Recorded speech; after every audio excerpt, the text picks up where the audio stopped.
Very good morning. First, I would like to greet Mr. Dwarkanath, Mr. Naveen Bhatia, Mr. Navneet Saluja, and Mohit, and all the participants on this particular virtual roundtable on CS assessment, what and how. It's a very good theme, which actually all of us should be looking forward to. My talk will be in two parts. Part one will be generic, and which I'll share in terms of some slides which I have got. If you can permit me.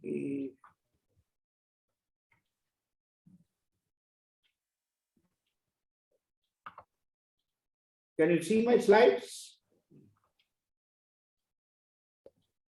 Yes, we can. Yes, sir, we can.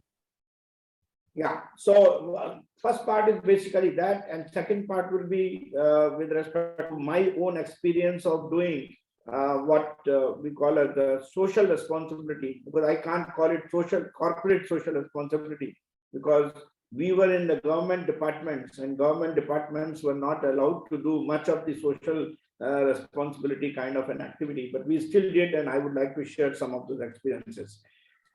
Of all of us know that corporate social responsibility not only can be impacting the society we live in and create a healthier community, but can also be part of a business strategy for success today.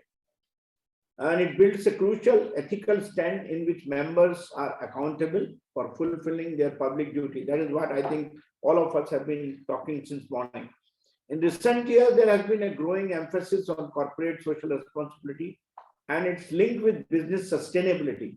CSR is seen as a strategic direction for societies. In the business sector's quest for variable business sustainability models, the importance of CSR from a stakeholder perspective is increasingly being stressed. Society has become more ethical and consumers are attracted to businesses that have a CSR. And that is what I think Mr. Navneet Saluja was mentioning. Hence, while doing business and guaranteeing stakeholders' profits, businesses need to consider the bigger necessity of social well-being and environmental protection. Year-on-year data shows that more companies have concern about business sustainability and have committed diligent efforts in implementing CSR practices. The term corporate social responsibility itself proved daunting to many small businesses, owners, or startups that have limited manpower and financial resources. However, running CSR program does not necessarily require corporate-sized teams or budgets. This misconception surrounding CSR in small and medium enterprises has stifled the potential social and environmental impacts that these businesses could have. There's a need for SMEs to get involved and contribute more to the society. Emphasis on engaging with the community open doors to new business opportunities. Social responsibility is also a major driver in motivating, retaining, and attracting talent to the company. Actually, there are three pillars, or there are three stages of CSR. If you go from bottom to this pyramid, you will see that CSR as a corporate philanthropy, for which we need to provide funding and skills. And its impact will be the little strategic or operational impact. When you treat CSR as a risk management, where you follow of compliance, you will be able to get medium to high strategic and operational impact. And you do CSR as a value creation, for which you will be focusing on innovation, sustainable business models, which certainly will have a strategic philanthropic approach in which fundamental strategic and operational impact will be pursued. This is how these three pillars have been actually identified. The 5 components of a social responsibility strategy is, one is that one has to create action to ensure the company has an ethical strategy and operates honorably and ethically. Second one is we have to create actions to promote workforce diversity. And third one is the actions to enhance employee well-being and make the company a great workplace. Fourth one is actions to protect and sustain the environment. I think this was also being referred by some of the earlier speakers. Actions to support charitable causes, participate in community service activities, and contribute to the overall betterment of the society. This is what we call as the 5 components of the CSR strategy. Now there's a model what we call as a corporate especially intersecting model, in which you have all these 4 major pillars which actually contribute to the overall CSR activity. For example, first one is the philanthropic responsibilities, in which one has to be a good corporate citizen, contributes resource to the community and improve the quality of life. There's another one which is very important, without which I think nothing can be done, is the economic, and in which the responsibilities will be, one has to be profitable, the foundation upon which all others rest. Third one is ethical responsibilities, where one has to be ethical, obligation to do what is right, just and avoid harm. And last one is with respect to compliance on the legal aspect. So legal responsibilities, obey the law, codification of the right and wrong, play by the rules. That's the most important. We cannot do much deviation as far as the law is concerned. So there is a consumers value responsible business practices. This is a kind of a survey which has been conducted, where we say that the percentage of consumers who say they are likely to consider a company's business practice regarding many of these factors, like being a good employer, 94% of them feel that if you are a good employer, then you are doing a good job.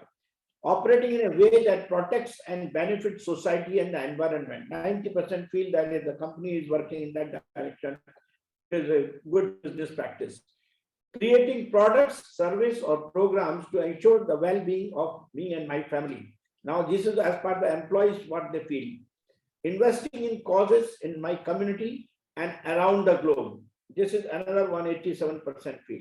And standing up for important social justice issues, this is about 78%.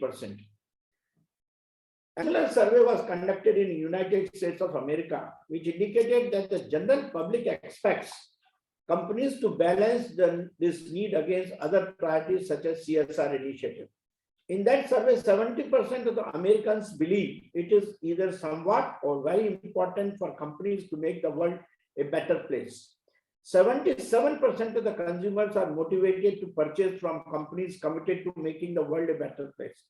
41% of the millennial investors put a significant amount of effort into understanding a company's CSR practices. 25% of the consumers and 22% of the investors cite a zero tolerance policy towards companies that embrace questionable practices in the ethical front. And a majority of the American consumers believe it is important for companies to take a stand on key social, environmental, and political issues. So the takeaway from this is clear. A business that knowingly engages in deceitful or otherwise socially or environmentally harmful behavior risks losing a significant percentage of potential customers. So what is the role of government in the corporate social responsibility? Government, both private and for the civil society, actually support of the private initiatives for meeting the social needs and creating very effective interaction. That is the kind of role government is expected to do. The basic thing that we are going to talk about is what are the benefits of the CSR. And when you look at each benefit, which will be actually ultimately be part of the indicators what we'll be looking at. Increase in customer satisfaction, retention, saving money on energy and operating costs, differentiating yourself from the competitor, this is another impact, enhancing your influence in the industry, access to funding opportunities, enhance relationship with the stakeholders, and attracting, maintaining a happy workforce, and media interest and a positive reputation. So CSR gives you all these benefits if you do them within the framework what we earlier discussed. 10 reasons why small and medium-sized business need to implement CSR. This is what people say, only large corporates are in a position to do CSR. The medium-sized are not able to do, but actually there are 10 reasons why they should do. Because for them, it will create happier employees.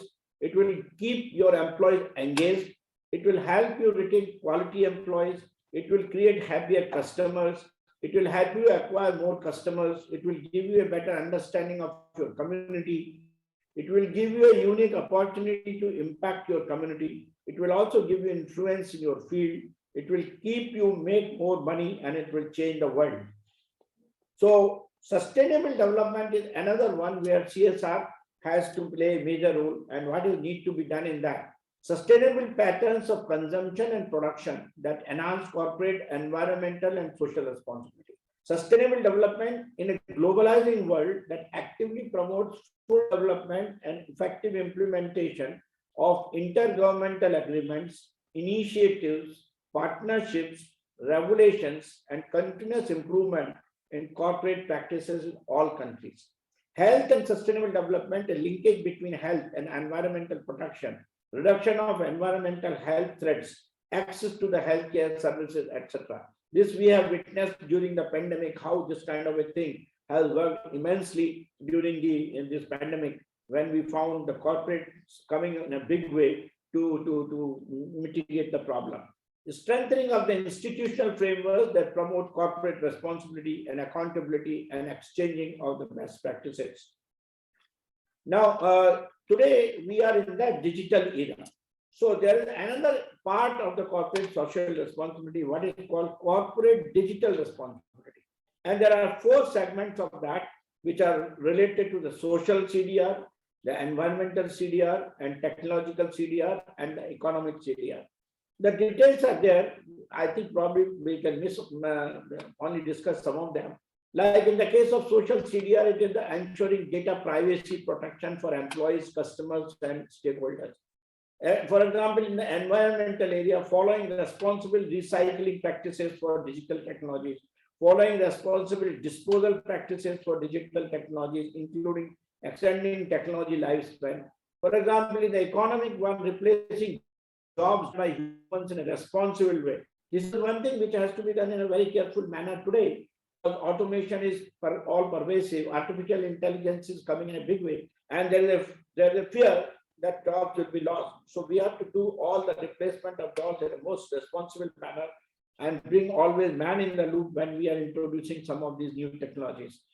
Technology CDR, ensuring ethical AI, as I mentioned to you, in decision-making algorithms, not producing digital technologies that could harm society, implementing responsible cybersecurity protection and response practices, following responsible data validation and digital practices. Some of them are very important and they become part of our CSR activity. The CSR activity should also promote strategic technologies which are coming into the frame. Today, there are new technologies, there are top technologies like artificial intelligence, automation. Some of them are listed out here like data fabric, cybersecurity, privacy enhancing computation, composable application, decision intelligence. All of them actually have to be supported by the application of CSR activities. There are some 10 trends which are likely to happen or which are happening today. Are these searching for the truth? Achieving carbon neutrality, we are all looking in that direction. Our Honorable Prime Minister has recently also announced that we will aim for carbon neutrality by 2070. Standing with employees when they are always in some discussion, some kind of a distress. Pursuing purpose over passion. Looking for the next big thing. That is what one has to look at in the thing. Diversity, equity, and inclusion are on the front and the center as part of the activity. Global giving is on the rise. It cannot be very constrained to the local situation. Virtual volunteering finally finds a footing. And supporting small businesses becomes a new philanthropic priority. And United Nations Sustainable Development Goals take on new importance as far as the CSR is concerned. There's a movement which is taking place now that from corporate social responsibility, one transforming to corporate shared values. What is the transformation? CSR to CSV. For example, in CSR, we talk of donation. But no, in CSV, we will be doing profit creation. In CSR, we talk of volunteerism. Here it will be stakeholder alignment. And I think this is what Mr. Saluja also mentioned. Philanthropy, which is going to be transformed to competitive differentiation. And where you will be in a position to ensure that it is competitively differentiated in terms of who is to have what. Corporate foundation will be more related to the business development. Tangential to the business becomes strategically aligned to that business, which your responsibilities will be in that form. Marketing strategy will become core revenue strategy. So this is the transformation which I think all of us will have to look at when we are now changing to CSR. Then the last part is CSR budgets must create value. CSR sustainability budgets must create social environment and business value. Put time into a value strategy for all CSR sustainability projects. It will play dividends, social, environmental, and business. CSR and sustainability imperatives must be a value driver, not simply a cost center. Must integrate and align across all business functions and areas. Must have compelling value proposition. Be smart, don't waste time, money, and value. That is what we are talking about. Now, with this, I can also give you some examples what we and the government, when I was the Secretary DRDO, and we tried to do that. For example, when we have a laboratory in Leh and Ladakh, while we were not corporates, but we could see that the local people had problems in high altitude agriculture. So our effort was to provide the kind of technologies and support, both in terms of financial as well as skills, to give them how to do agriculture in high altitudes, how to convert one wild berry called sea buckthorn into a food processing, through food processing into some kind of a juice and jellies, and also medicines. So that was the kind of corporate, I would say, the government-based responsibility we could do, and also create a lot of skills among them. It was a great satisfaction. Similarly, when I was in the Chandipur is a place from where we used to launch our missiles. There was a village, and where there was no doctor, and most of the time we could see the doctor, the villagers coming to our MI room there, asking for help. So we said, why not we create a system so that we can provide? So we just said that, okay, we will give free medicine, and also one doctor will visit the village once in a day for 2 hours and solve the problem. This is what happened. And I also want to give an example of philanthropy. You must be knowing that in Pune, there is a yatra which takes place, Sant Gyaneshwar Yatra, where lakhs of people walk all the way to Pandharpur, and they pull a cart in which the murti of Sant Gyaneshwar is kept, and walk in summer. And we used to see treacherous thing. So we found that bullock cart can be converted into a nice, what is that called, battery-driven vehicle. And when we did that, it was a great relief, and all of them were very happy that we are in a position to provide that. So this kind of a social impact, some of these activities, of course, I had to face some wrath that how I have done this, because this is not part of the social responsibility, is not part of government. CSR rules do not permit government to enter into that. But that's a different story. But point what I'm trying to say is that even during the pandemic, the way DRDO came up with all the CSR responsibilities in terms of providing technology freely for ventilators, oxygen concentrators, masks, and also opening centers for what is that called, vaccination at various cities where the DRDO labs are there. I think the government could do this kind, government institutions where CSR is not actually legally permitted, but they could do it within that, because inherently they were very keen to support the system and also solve the problem of the society. I think it is imperative when the corporates are there that they will cover all the three aspects of social, environmental, and business, and should be in a position to do that, for which the indicators should be very clearly identified when you see a particular activity or when you launch a particular activity. And the impact of that is whether it has socially helped, whether equity has been brought in, whether environmental protection has been achieved, whether we are enabled to mitigate the problems of the society as we have seen. Some of those should be taken as impact factors, as we do it in NITI Aayog. We identify indicators, and then we evaluate the impact based upon those indicators. And that is where I think what Dr. Rajiv Kumar mentioned, that DMEO could probably be one agency which will be able to help you to provide the indicators, and based on which one can probably make the impact assessment. So with this, I close, and I wish that the roundtable will throw up some better ideas as far as the